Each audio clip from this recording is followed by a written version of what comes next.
అమరావతి రాజధాని విషయంలో అటు పార్లమెంటులో బిల్లు చర్చకు వచ్చింది. ఈ సందర్భంగా పార్లమెంట్లో ఓవైపు చర్చ జరుగుతుండగానే ఇటు వైఎస్ఆర్ కాంగ్రెస్ పార్టీ అధినేత వైఎస్ జగన్ అదే అమరావతి అంశంపై తనదైన శైలిలో మరోసారి సుదీర్ఘమైనటువంటి ఒక మీడియా సమావేశం ఏర్పాటు చేసి లెక్కలతో సహా మరోసారి కూటమి ప్రభుత్వాన్ని ఎండగట్టే ప్రయత్నం చేశారు. ముఖ్యంగా దేశ చరిత్రలో అతిపెద్ద స్కామ్గా అమరావతి స్కామ్ల రాజధానిగా అభివర్ణిస్తూ లెక్కలు వివరించిన పరిస్థితి. అదే సమయంలో ఒక కొత్త ప్రతిపాదన తీసుకొచ్చారు. మచిలీపట్నం, విజయవాడ, గుంటూరు ప్రాంతాన్ని రాజధాని ప్రాంతంగా డిక్లేర్ చేసి అవసరమైతే మావీ గన్ మచిలీపట్నం, విజయవాడ, గుంటూరుగా పెట్టవచ్చని చెప్పి సూచించిన పరిస్థితి. ఈ వివరాలపై మనతో మాట్లాడేందుకు జాయిన్ అవుతున్నారు ప్రముఖ విశ్లేషకులు పురుషోత్తం రెడ్డి గారు. సార్ నమస్తే. నమస్తే అండి. సార్, ఎలా చూడాలి ఇవాళ వైఎస్ జగన్ మరోసారి ప్రెస్ మీట్ పెట్టి మొత్తం తనదైన శైలిలో మరోసారి లెక్కలన్నీ బయటికి తీసి ఎండగట్టే ప్రయత్నం చేశారు. ముఖ్యంగా దేశ చరిత్రలోనే అతిపెద్ద స్కామ్గా అమరావతి రాజధాని ఇష్యూని ఆయన క్రియేట్ చేసి ఏ విధంగా అంచనాలు పెంచుకుంటూ పోయింది కూటమి ప్రభుత్వం 2014-19తో పోలిస్తే 2024 నుంచి ఎలా చూడాలి? బేసిక్గా వైఎస్ఆర్ కాంగ్రెస్ పార్టీ అధినేత జగన్మోహన్ రెడ్డి గారు నిజానికి అమరావతి రాజధాని విషయంలో కొంతకాలం పాటు డిఫెన్స్ లో ఉండాల్సిన వారు, సూటిగా మాట్లాడాలనుకుంటే చాలా అఫెన్స్ లో ఉండాల్సిన పరిస్థితి కూటమిది. ఎందుకని 2024లో 2 రకాలు. ఒకటి, జగన్ గారు 3 రాజధానులు అన్నాడు. అదనంగా కర్నూలు, విశాఖపట్నం అని చెప్పితే అక్కడ కూడా భారీ ఓటమి చెందినారు. మీకు అద్భుత విజయాన్ని ఇచ్చారు. అంటే రాజధాని పైన చంద్రబాబు గారు ఏమైనా చేయొచ్చు అనేంత బూస్టప్ మీకు వచ్చింది. జగన్ గారు మాట్లాడాలంటే కొంత ఇబ్బందికర పరిస్థితి ఉంది. రాజధాని పైన అలాంటి తీసుకొచ్చింది. రెండోది భారీ ఓటమి. కానీ 2వ నెల నుంచే జగన్ గారు అమరావతి గురించి మాట్లాడే పరిస్థితిని సృష్టించారు. డిఫెన్స్ లో ఉండాల్సిన వాళ్ళని అఫెన్స్ లో నెట్టినారు. ఇది కూటమి యొక్క ప్రాథమిక వైఫల్యం. రీజన్ ఏంటంటే, నిన్న అసెంబ్లీలో తీర్మానం పెట్టే అధికారం వాళ్ళకు ఉంది. కానీ ఒక ఊహాజనితమైన కృత్రిమమైనటువంటి అంశాలను ముందుకు తీసుకొచ్చి జగన్ గారిని విమర్శించడం మీ ఇష్టం. కానీ జగన్ గారిని విమర్శించడం కోసం ఏదేదో కొత్త కొత్త విన్యాసాలు చేస్తే మొదటి కదా. ఇప్పుడు ప్రత్యేక అసెంబ్లీ సమావేశం ఎందుకు పెట్టారు అంటే జగన్ గారు తిట్టడం కోసం పెట్టారని ఆయన అనడానికి కావాల్సిన వాతావరణం మీరు సృష్టించారు. ఒక మంత్రి అయితే ఏకంగా తుపాకుతోనే గాలి చేస్తారని చెప్పినాడు.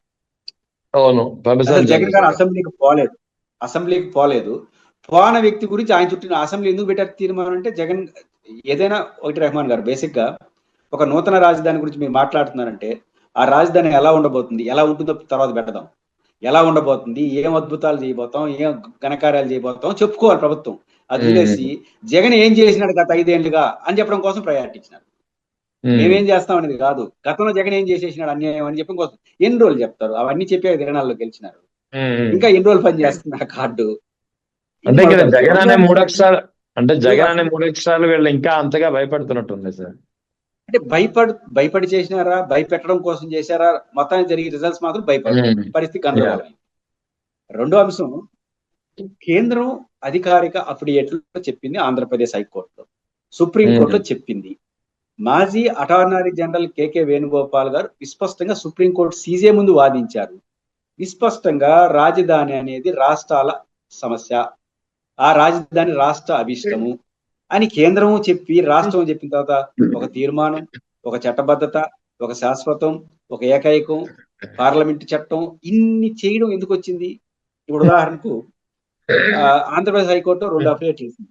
కేంద్ర హోంశాఖ మొదటి అఫిడవిట్లు ఏం చేసిందంటే, ఇది రాష్ట్ర సబ్జెక్టు, మాకు సంబంధం లేదని చెప్పేసి ఆన్ రికార్డ్ ఇదే మోడీ గారి ప్రభుత్వం. రెండో మళ్ళీ అమరావతి రైతులు ఏం చేసినారు, సంబంధం లేదంటే తప్పించుకుంటే కుదరదు, మీ డబ్బులు దీంట్లో ఉన్నాయి, కేంద్రం కొంత సహకరించింది కదా, కాబట్టి మీరు ఇన్వాల్వ్ కావాల్సిందే అని మళ్ళీ ఇంకో అప్డేట్ వేసినారు. దానికి మళ్ళీ కేంద్రం ఏం చెప్పింది తెలుసా? చాలా స్పష్టంగా, విభజన చట్టం ప్రకారం అసెంబ్లీ సెక్రటరీ ఇవన్నీకి మేము డబ్బులు ఇవ్వాలని ఉంది, వాళ్ళు ఆడబెట్టుకుంటే ఆడిస్తామని చెప్పింది. అంటే మాకు సంబంధం లేదు, వాళ్ళకి అసెంబ్లీ పలానా చోట కడతాం, ఇంత ఖర్చు అవుతుందంటే మేము జగిలింది చేస్తాం, ఆల్రెడీ సగం చేసినామని చెప్పారు. అంటే అర్థం ఏంటి? ఇంత స్పష్టంగా రాష్ట్రపతి చెప్పింది. ఇదే కేంద్ర ప్రభుత్వం సుప్రీంకోర్టులో ఏం చెప్పింది? 2014లో ఆంధ్రప్రదేశ్ ప్రభుత్వం అమరావతి రాజధాని అని చెప్పింది, నోట్ చేసుకున్నాం. 2019లో కొత్త ప్రభుత్వం వచ్చింది, వాళ్ళు 3 రాజధాని అదిగే నోట్ చేసుకున్నాం, ఇంకేదైనా కొత్తగా వస్తే చెప్తామని చెప్పింది. అంటే అర్థం ఏంటి? ఎటకారంగా ఉన్న రాష్ట్రాలు గుర్తింపు మాత్రమే కేంద్రం ఇస్తుంది, నిర్ణయించదు.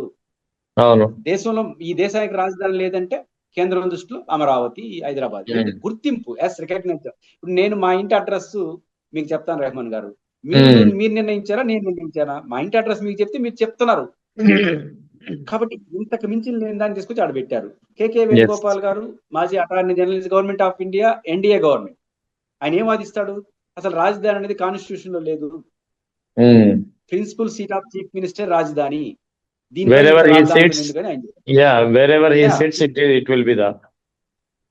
అంతే, principal seat of chief minister.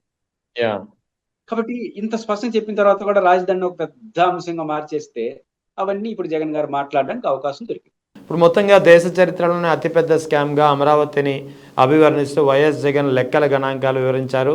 2018తో పోలిస్తే ఇప్పుడు 2024-25లో కూటమి ప్రభుత్వం, అప్పుడున్న ప్రభుత్వమే ఇప్పుడు కూడా, అప్పుడు దాదాపు ఈ 5 టవర్లు ఏదైతే టవర్ 1, టవర్ 2, జిఏడి టవర్, మొత్తం 5 టవర్లు నిర్మించదలిచిందో, ఈ 5 టవర్ల వ్యయాన్ని దాదాపు రెట్టింపు కంటే ఎక్కువ అంచనా పెంచేసిన పరిస్థితి. దీనిపై కూడా జగన్ పెద్ద ఎత్తున మాట్లాడుతూ అందుకే ఇది అతిపెద్ద స్కామ్గా ఆయన అభివర్ణించిన పరిస్థితి. జగన్ గారు ఆ టెండర్లు, ఆ ఎస్టిమేషన్స్ లో అవినీతి జరిగాయని భావిస్తున్నారు. సరే, వారి దగ్గర ఉన్న ఆధారాలు ఉంటాయి. సరే, మనకేం ఆధారాలు లేవు కాబట్టి అవినీతి జోలికి నేను వెళ్ళను. కానీ జగన్ గారిని జనం నమ్ముతారు అనేది నా పాయింట్. మీరు అన్నది కాంట్రడిక్షన్ ఉందండి. ఒక పక్క అవినీతి సంబంధం లేదంటారు, జనం గట్టి నమ్ముతారని అనొచ్చు. నమ్ముతారు. ఎందుకని? ఎక్కడైనా పోల్చుకుంటారు రెహమాన్ గారు. ఒక బిల్డింగ్ కట్టేటప్పుడు ఆ బిల్డింగ్ ఎంత కట్టారు అని పోల్చుకుంటారు. మన కళ్ళ ముందు హైదరాబాద్ నగరంలో 600 కోట్లు, బిలో 1000 crores రూపీస్ సెక్రటరీ కట్టారు. అద్భుతంగా ఉంది బిల్డింగ్, ఎవరైనా బాగా ఐకానిక్ బిల్డింగ్ లాగా ఉంది. 600 కోట్లు విత్ 2 years. ఈ దేశానికే పార్లమెంటు కింద ఎంత కోట్లు ఖర్చు పెట్టారు? 970 crores. చాలా తక్కువ కోట్లు ఖర్చు పెట్టారు. అంటే 1000 crores చుట్టూ భారత పార్లమెంటు, ఆంధ్రప్రదేశ్, తెలంగాణ అసెంబ్లీ అద్భుతంగా కట్టేసి ఐకానిక్ బిల్డింగ్. దాని భారత పార్లమెంట్ అంటే ఈ దేశానికి ఐకానిక్ కదా. అలాంటిది ఇక్కడ 4000 కోట్లు పెట్టాలనే దాని అనగానే జనానికి అనుమానం వచ్చేస్తుంది. మరి పార్లమెంట్ ఎందుకు అన్ని కోట్లు, అసెంబ్లీ ఎందుకు ఇన్ని కోట్లు, దేశానికి పార్లమెంట్ కదా, కాబట్టి ఇన్ని కోట్లు ఎందుకని ఇన్ జనరల్ అనుమానం వచ్చేస్తుంది. అప్పుడు జగన్మోహన్ గారు చేసే కరప్షన్ యాక్సెప్ట్ చేస్తారు. అంటే నా పాయింట్ ఏంటంటే, జగన్ గారి ఆరోపణలు, వారి ఇంకా ఆధారాలు వారు చెప్తారు. సరే, ప్రభుత్వం ఆన్సర్ చేస్తుంది, అది ప్రజలు నిర్ణయిస్తారు. నా పాయింట్ ఏంటంటే, యాజ్ ఏ అనలిస్ట్ గా, మీరు జర్నలిస్ట్ గా ఆలోచించండి. మీరు ఎదురుగా నాకు కూర్చోన్నారు, ఒక షర్ట్ మీరు వేసుకున్నారు. 100 రూపాయల షర్ట్ వేసుకోవచ్చు, 1000 రూపాయల షర్ట్ వేసుకోవచ్చు, 1,00,000 రూపాయల షర్ట్ కూడా వేసుకోవచ్చు, మార్కెట్ లో దొరుకుతుంది. ఏంటి ప్రామాణికం? రెహమాన్ గారికి ఉన్నటువంటి ఆదాయమే ప్రామాణికం. మీ డ్రెస్ కానీ మీ ఎసులుబాటు. కోట్లలో ఆదాయం ఉంటే 1,00,000 రూపాయల షర్ట్ కూడా వేసుకోవచ్చు, పోయిందే ఉంది. ఇప్పుడు ఆంధ్రప్రదేశ్ 4,000 కోట్లతో అసెంబ్లీ కట్టచ్చు. దానికి వాడే మెటీరియల్స్, వాటిలో బంగారు పోత వేసారనుకోండి, 10,000 కోట్లు కూడా పెట్టచ్చు, పెద్ద ఇబ్బంది ఏం లేదు. పాయింట్ ఏంటంటే, మన శక్తి అంతా తెలంగాణతో పోల్చుకుంటే మన ఆర్థిక పరిస్థితి ఇబ్బందే కదా, దేశాంతో పోల్చుకుంటే మన ఆర్థిక పరిస్థితి ఇబ్బందే కదా. దేశానికన్నా ఆర్థిక పరిస్థితి ఇబ్బందిగా ఉన్న రాష్ట్రం తెలంగాణ కన్నా తెలంగాణ బెటర్ గా అసెంబ్లీ సెక్రటేరియట్ కట్టాలని ఎట్టను. నేను సెక్రటేరియట్, అసెంబ్లీ అనేది ఒక రాష్ట్రానికి ఒక ఐకానిక్ బిల్డింగ్స్. నువ్వు ఎంతనా పెట్టు, తప్పే, కరప్షన్ పక్కన పెడితే ఎంతనా ఖర్చు పెట్టు, కానీ నీ స్తోమత ఎంత? ఆంధ్రప్రదేశ్ ఆర్థిక స్తోమత సంవత్సరానికి అప్పులు చేయకపోతే ఇబ్బంది. RBI, reserve bank of India వాళ్ళు ఇచ్చిన రిపోర్ట్ ప్రకారం ఒక 12 రోజులు 15 రోజులు అట ఏది ఓడికి పోయింది ఈ రాష్ట్రం. 360 రోజులు మొత్తం ఓడికి పోయారట. అది ఓడి కంటే ప్రతిరోజు చేతు బదులు తీసుకున్న దానికి మనం అప్పులకు వడ్డీ కట్టడం దేవుడు ఎరుగు. చేతు బదులు తీసుకున్న దానికి 305 కోట్ల అప్పు వడ్డీ కట్టారంట. పరిస్థితి అట్టుంది. నేను ఈ ప్రభుత్వం తప్పను. మన పరిస్థితి చేతు బదులు తీసుకొని రోజువారీ కార్యక్రమాలు నిర్వహించే రాష్ట్రం అంత ఐకానిక్ బిల్డింగ్ కట్టడం కరెక్టా? ఇది మౌలికమైన ప్రశ్న. అది ప్రశ్న. ఇంకా అడిగిపోయినాం మనం. తెలంగాణ పర్మనెంట్ సెక్రటరీ 600 కోట్లు, ఆంధ్రప్రదేశ్ టెంపరీ సెక్రటరీ 1100 కోట్లు. టెంపరీ సెక్రటరీ అన్నారు కానీ అది ఏరే బిల్డింగ్ వాడుకుంటారు, అదేమి పాడేటివి కావు. బట్ నేనేమంటానంటే, ఒకటి రాజశేఖర రెడ్డి గారు ఎప్పుడో మాట చెప్తున్నారు, మేము చెప్పడం కాదండి, ప్రజలు కూడా నమ్మాలి అంటాడు. మేము చెప్తే సరిపోదు, విచారణలకు ఎక్కువ ఆదేశిస్తామంటే, ఎక్కువ విచారణలు మీరు ఆదేశిస్తుందంటే అవినీతి చేసినట్టు అని చంద్రబాబు గారు అన్నారు. అప్పుడు రాజశేఖర్ అవినీతి చేసినట్టు కాదయ్యా, మేము న్యాయం అయి ఉండొచ్చు, కానీ అవినీతి ఆరోపణలు వచ్చినప్పుడు విచారణ చేసి మేము కరెక్ట్ అని నిరూపించుకోవాల్సిన బాధ్యత ప్రభుత్వం ఉంది, లేకపోతే మిమ్మల్ని అవినీతి ఆరోపణలు ప్రజలు నమ్మతారు, ప్రజలు నమ్మకం కూడా ఇంపార్టెంట్ అంటాడు. కాబట్టి ఇప్పుడు పోల్చుకుంటారు కదా రెండు, ఒకటి మీ ఆర్థిక ఆదాయం ఎంత, నువ్వు వేస్తున్న ఎస్టిమేషన్ ఎంత, ఇది నా ప్రశ్న.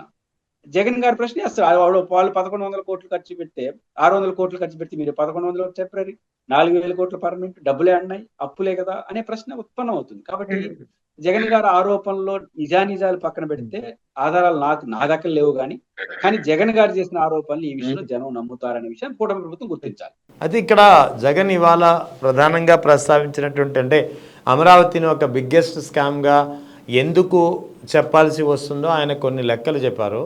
ముఖ్యంగా ఆయన చెప్పేది ఒకటే, 5 స్టార్ లగ్జరీ ఫెసిలిటీస్ తోటి, లేదా అత్యాధునికమైనటువంటి టెక్నాలజీ తోటి, లేదా అన్ని రకాల ప్రకృతి వైపరీత్యాలు తట్టుకునే సామర్థ్యంతో కట్టినా సరే, అంటే 5 స్టార్ లగ్జరీస్ ఫెసిలిటీస్ కల్పించినా సరే ఎస్ఎఫ్టీకి 4500 మించదు ఎక్కడ.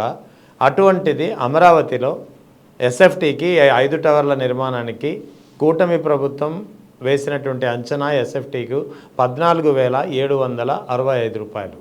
ఇది ఎలా సాధ్యం, ఇది స్కామ్ కాదా అని ఆయన క్లియర్గా చెప్తున్నారు. ఒకటి ఇక్కడ జగన్మోహన్ రెడ్డి గారి ఆరోపణలకి ఖచ్చితంగా ప్రభుత్వం సమాధానం చెప్పాలి. ఎందుకంటే మీరు చెప్పిన లెక్క ప్రకారం 5 స్టార్ లగ్జరీ హోటల్స్ కే ఇంత కాదు కదా, అట్లాంటి కాదు కదా అనేది. రెండోది తెలంగాణ సెక్రటేరియట్ భారత పార్లమెంట్ తో పోల్చుకుంటారు కదా, అక్కడ పోల్చుకుంటారు, కళ్ళ ముందు ఉన్నాయి అవి కూడా. చాలా మంది అదే, మీకు తెలంగాణ ఒక రాష్ట్రం అంటాం, ఈ దేశానికి పార్లమెంట్ అది. అవును, వాళ్ళంతా ఎస్ఎఫ్టీకి పెట్టారు, అవన్నీ పోల్చుకుంటారు ప్రజలు. అవును, అయితే మాకు బాగా ఆర్థిక పరిస్థితి బాగుందండి, శాశ్వతంగా ఒక ఐకానిక్ గా ఉండాలి అని అనుకుంటే ఏముంది, బంగారు పోత పోస్తాం అని చెప్పొచ్చు, పెద్ద ఇబ్బంది ఏం లేదు. ఎస్ఎఫ్టీ పాయింట్ ఏంటంటే చెప్పుకునే దానికి రీజన్ ఉండాలి. ఇప్పుడు మనం ఈ రాష్ట్రానికి ఐకానిక్ బిల్డింగ్ కడతామంటే కట్టొచ్చు, ఎన్ని కోట్లు పెట్టాను కట్టొచ్చు, తప్పేం లేదు, అవినీతి సంగతి మాట్లాడదు. ఆ కట్టే స్తోమత నీకుందా, స్తోమత లేకుండా కూడా అప్లై చేస్తున్నావు అంటే సంథింగ్ ఈజ్ రాంగ్ అన్న జగన్ గారి అభిప్రాయాన్ని వింటారు. అన్నిటికన్నా మించి సోషల్ మీడియా వచ్చిన తర్వాత ఇప్పుడు ఎస్ఎఫ్టీ తెలంగాణ అసెంబ్లీ కాస్ట్ అని కొట్టేస్తే మీకు ఇప్పుడే వచ్చేస్తుంది కదా, హైదరాబాద్ లో పార్లమెంట్ లో వచ్చేస్తుంది కదా, అంతకని వీళ్ళు ఏం కడతారు అనే భావన రాదా. రెండో అంశం, కొంత తెలంగాణ కన్నా ఎక్కువ ఖర్చు అయితే అవుతుంది, ఎందుకంటే హైదరాబాద్ ఉన్న భూమి స్వభావానికి అమరావతిలో ఉన్న భూమి స్వభావానికి తేడా ఉంది. కాబట్టి భూమి లోతులోకి వెళ్ళి అది ఏమవుతుంది, అది ఎస్ఎఫ్టీకి చూడకూడదు, కింద గ్రౌండ్ చూడాలి. ఇప్పుడు గ్రౌండ్ వేసేది ఎస్ఎఫ్టీ లేదు కదా, ఇది మాల్బర్గ్ లేదు కదా, పునాదులే కదా.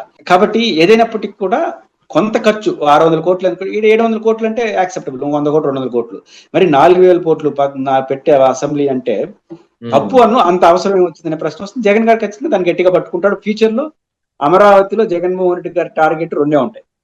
ఒకటి, అమరావతి రైతులు ఫ్లాట్లు ఎప్పుడు ఇస్తారు, రెండు, దానికి జగన్ గారి కాన్ఫిడెన్స్, రైతులు జగన్ గారిని వెల్కమ్ చెప్తారు. ఎందుకు వెల్కమ్ చెప్తారు, నువ్వు 10 లోపు ఫ్లాట్లు ఇవ్వమని మీరు మనం రాసుకున్నాం అగ్రిమెంట్ సిఆర్డిఏలో, ఇప్పుడు 12 ఏళ్ళు అయింది ఫ్లాట్లు ఇవ్వాల, ఈకపోగా ఎప్పుడు ఇస్తారో అని ఆశ చూస్తా ఉంటే ఇంకో 40,000 ఎకరాలు తీసుకుంటా ఉంటుంది, ఇచ్చేది లేదు కదా అని నిర్ణయానికి రారా. అప్పుడు ఖచ్చితంగా జగన్మోహన్ రెడ్డి గారి యొక్క పిలుపుని అందుకుంటారు.